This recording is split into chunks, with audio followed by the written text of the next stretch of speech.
Medical కళాశాలల ప్రైవేటీకరణను వ్యతిరేకిస్తూ అన్నమయ్య జిల్లా రాయచోటిలో నిరసన కార్యక్రమం ఎస్సీసీఎల్ జిల్లా అధ్యక్షులు కమలాకర్ అధ్యక్షతన జరిగింది. ఈ సందర్భంగా మాట్లాడుతూ గత ప్రభుత్వం 8,500 కోట్లతో 17 మెడికల్ కాలేజీల నిర్మాణం ప్రారంభించి కొన్నిటిని పూర్తి చేసింది అని, మరికొన్ని నిర్మాణ దశలో ఉన్నాయని తెలిపారు. పేద విద్యార్థులకు వైద్య విద్య చేరువ కావాలి అని మాజీ సీఎం జగన్మోహన్ రెడ్డి కాలేజీ నిర్మాణాలు ప్రారంభిస్తే ప్రస్తుత కూటమి ప్రభుత్వం ప్రైవేటీకరణ చేయడం దారుణమన్నారు. ఈ కార్యక్రమంలో వైఎస్ఆర్ విద్యార్థి విభాగం అన్నమయ్య జిల్లా ఉపాధ్యక్షులు మలతోటి నరేష్ పాల్గొన్నారు.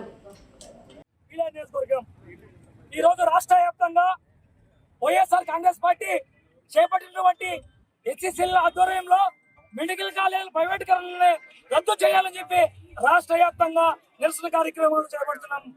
ఈరోజు నేను ఒకటి అడుగుతున్నా, జగన్మోహన్ రెడ్డి నిరుపేదలు చదువుకోవాలని చెప్పి, నిరుపేదలకు విద్య వైద్యం అందాలని చెప్పి ఈ మెడికల్ కాలేజీ తీసుకువస్తే ఈ కూటమి ప్రభుత్వం ఎస్సీలకు, ఎస్టీలకు, బీసీలకు, మైనార్టీలకు వైద్యం అందకూడదు, విద్య అందకూడదు అని చెప్పి ఒక న్యాయకృత పాలనతో ఈరోజు ప్రైవేటీకరణ చేస్తున్నారు. ఈరోజు సత్యకుమార్ గారు మాట్లాడుతున్నారు, మెడికల్ మినిస్టర్. నేను అడుగుతున్నా, 33 సంవత్సరాలు ప్రైవేటీకరణ తర్వాత రిన్యూ చేసుకుంటే 33 ఏళ్ళంట.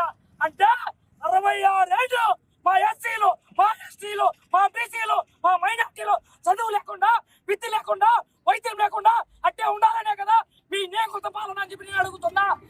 ప్రజలంతా గుర్తుపెట్టుకోండి, మన జగన్మోహన్ రెడ్డి వస్తే ఇది ఉంటుంది, మన జగన్మోహన్ రెడ్డి వస్తే వైద్యం ఉంటుంది.